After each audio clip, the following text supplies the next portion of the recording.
Okay, this is part 3 because I'm dealing with it like order 2 on top of it. And my grandparents was really persistent on me going to college, me doing the right thing, me not going to parties, me drinking and all that shit. During my sophomore into my junior year, I was really fucking wild. And I was like, I'm not saying I was like the bad girl, but I was constantly hanging around like the wrong crowd at that time, and I was, oh lord, I was doing.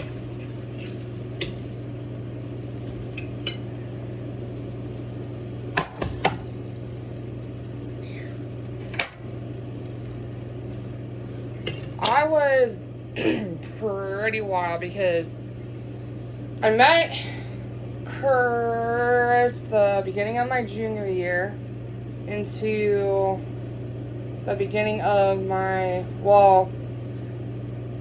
the beginning of my junior year, shall I say that, to say the least. And so I literally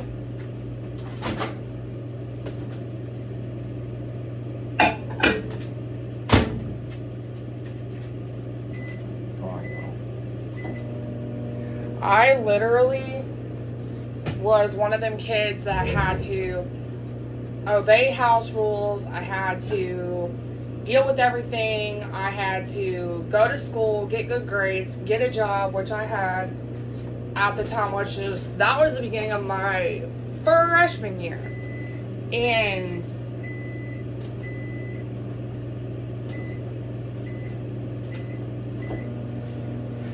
so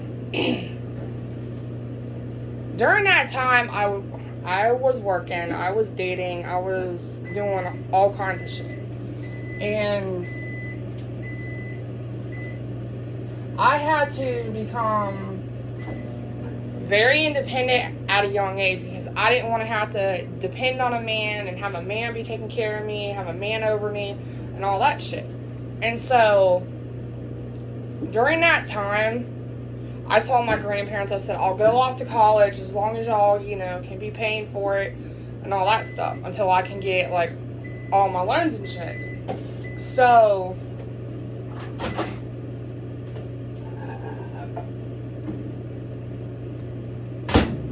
towards, I think it was, like, towards, I'm trying to think. During my senior year, I was going through a lot. I was technically engaged. I was hiding it from my grandparents. I was dealing with a lot of shit that a young girl at that age should not be dealing with. And so, my grandparents gave me one of two choices before graduation. They said, you either can graduate, go off to college, we'll pay for college, or you have to get the fuck out.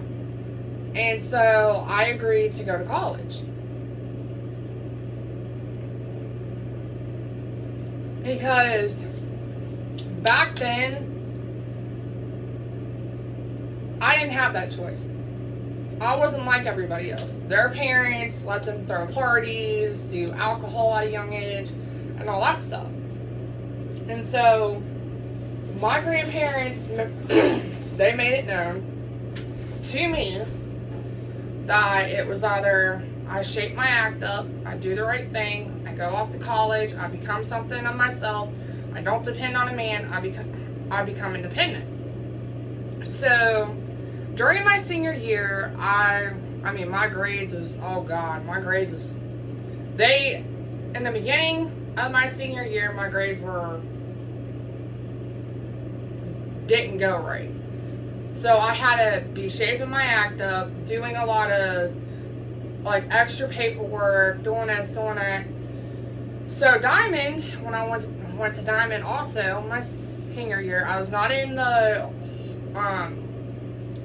health technology program. I had switched. I started the horticultural operations program. And the reason why I had to change programs was because towards the end of my junior year, I had gotten into an altercation I don't remember with who or with what or like any of that. I had gotten into an altercation with a person, and only thing I remember is that words got said. I got pulled into the administrator's office. My grandparents got called. My program director wanted to boot me out of the fucking program. So Chris had put in a word with the horticultural operations actual program, and so they decided to actually take me in. And don't get me wrong, I really didn't want to go deal with plants and dirt and all that shit. I didn't have that option. I either agreed to do it or they were going to be kicking me out. So I agreed. I just sucked it up. I didn't argue about it. So when I started that, my grades in there was good. I was making honor roll every quarter. I had a 5.0 GPA. I made honor roll every single fucking quarter. And for me to make honor roll, that was a big change in my life. I literally was not used to that. And so the beginning of my senior year going into Diamond, I knew it was going to be a change, because all of us, we had gotten older. A lot of my girlfriends now started having boyfriends and everything else. So when I wasn't doing the health technology program, I was in the horticultural operations program. And the thing about it is, my boyfriend was not there because he had graduated. I was the class of 2010, and my friend Jake was already there. And weirdly enough, Jake and I had started developing a very, very close bond. And not knowing later on down the road that me and Jake was going to end up talking and end up kind of sort of attempting-ish to date-ish, but that's a whole other story for a whole other day. So the way I look at it is, I didn't have a lot of choices, a lot of decisions and all that shit. But I was still talking, with my inner circle. I was still hanging out with my girlfriends. I was still being just basically me. And Jake, I didn't know, behind my back was reporting back to Chris and telling him everything I was doing. And so the guy that I had previously dated my junior year, he was trying to be with me again. And so I agreed to try to date with him again. And I'll get into that whole other chapter when the time is right. And dealing with that was a lot. Like, dealing with that was a lot to deal with, a lot to take on, a lot to handle, and everything else. And I couldn't be around nobody. My first day of my senior year at Diamond, towards the first day of school, I was a half-day student. I had to go to Diamond in the morning, and then towards mid-afternoon, I had to get back on the bus and go back to my other school.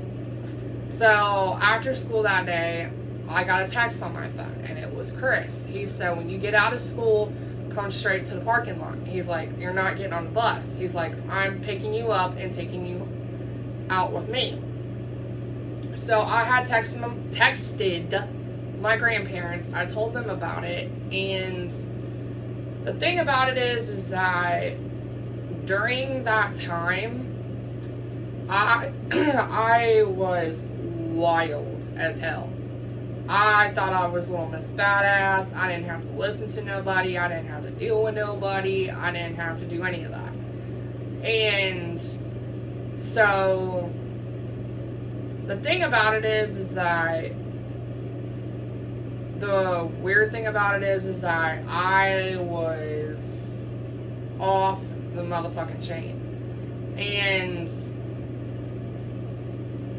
so I'm going to leave it there. Stay tuned for part number 7. Yeah, this is going to be a long, draining out saga. Trust me, it's going to be a long, draining out saga.